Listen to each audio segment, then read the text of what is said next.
You're tuned in to Soul to Soul. We're your hosts, James and Cathy LeValley. Thank you for viewing. Today's topic is going to be self-acceptance, accepting yourself for who you really are. It's easy to look in the mirror and point out all the physical faults that you see about yourself.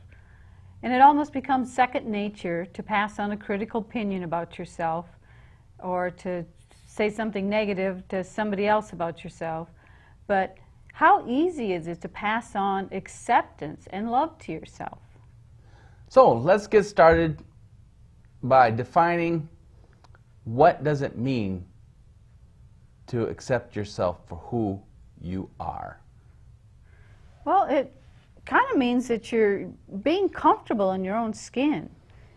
And that's something that a lot of people don't feel like they are. You know, that most people won't say that they really like themselves. They'll tell other people that they like themselves, but you don't hear too many people go around saying, man, I really like myself, or I love myself, you know. So even though you don't have to go around telling people that, you can still feel comfortable with yourself and like yourself. So that's kind of where self-acceptance starts, just learning how to like yourself.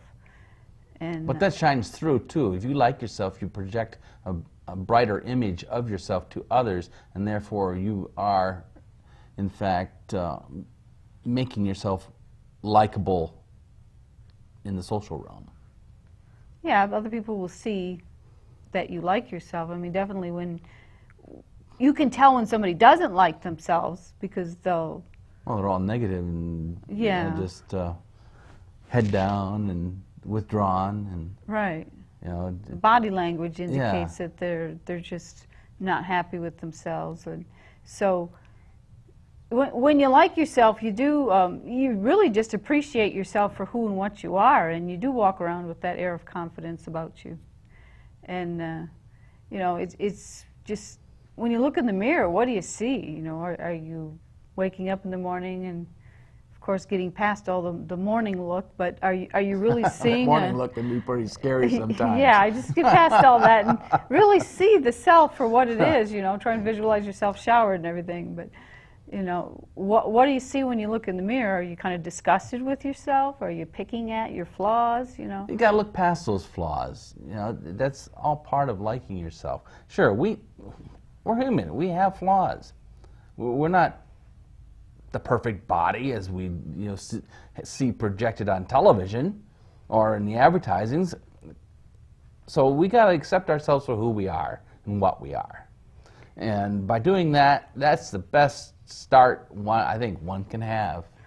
Yeah, and along the way, realize that, you know, you are a work in progress. You're not going to be a perfect human being overnight. In fact, I don't know if you ever really are, but, you know, beauty takes time. People say that it tends to increase with age, so depending on how well you're taking care of yourself. But if you consider yourself always as a work in progress, you know, growing emotionally and physically and, you know, intellectually, maybe you can just feel a little more, have a little patience with yourself and just really have some grace for that person staring back at you. So that's one of the things that it means when you accept yourself. And also you have to be honest with yourself in spite of all your faults, you know. It's good to be honest that you may have a particular fault, but if it's a fault that you really can't do anything about at at this time, you know, maybe you have a physical flaw that will require some surgery to take care of or something, and you just don't have the finances to do that. So, you know, don't focus on little things like that. Focus on the things that you can change when you're thinking of your faults. Well, faults, you know, people tend to be negative about themselves in the first place.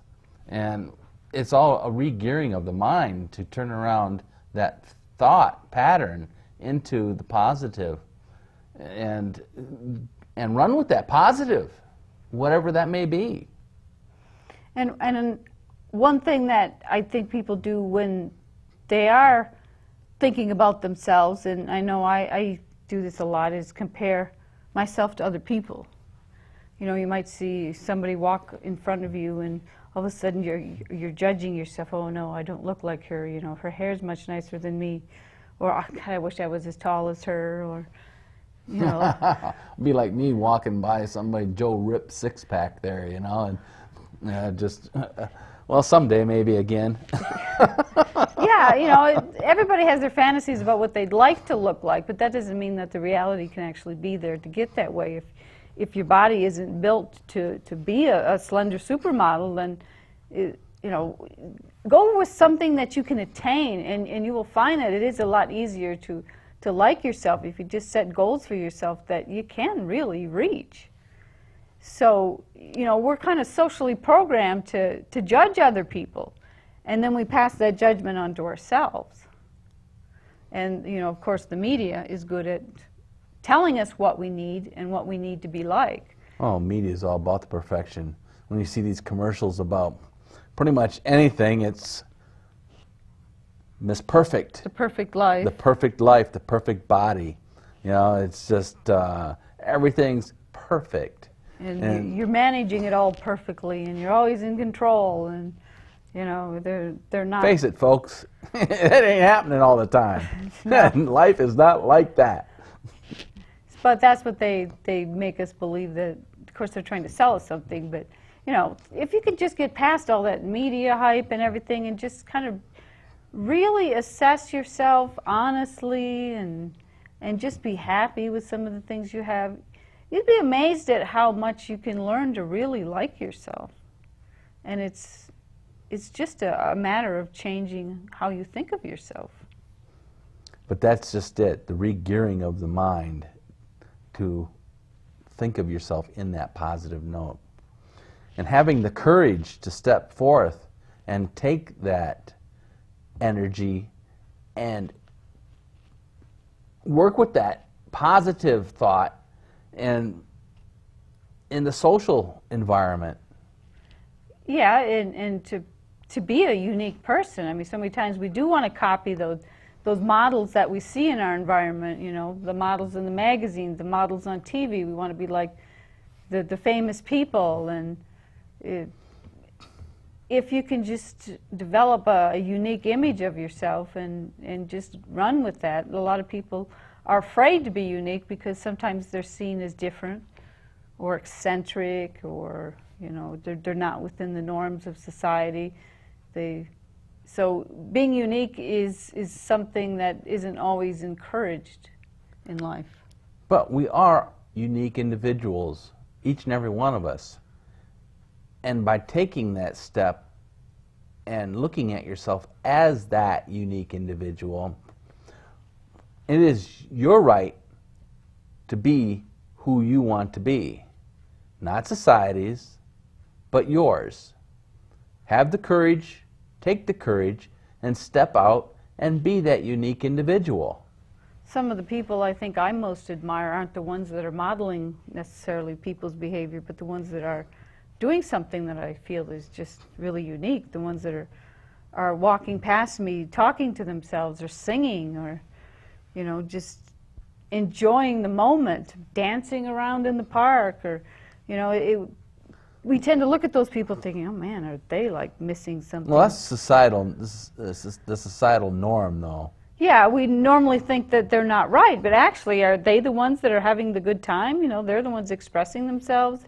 You know, we're the ones all stuck in our own little box. And we're stressed out. Maybe we should be dancing around in the park once in a while. So don't be afraid to be unique. You know, you just have to just let yourself go and flow with what you feel. Enjoy yourself. That's the bottom line. Yeah, enjoy with yourself. There's so many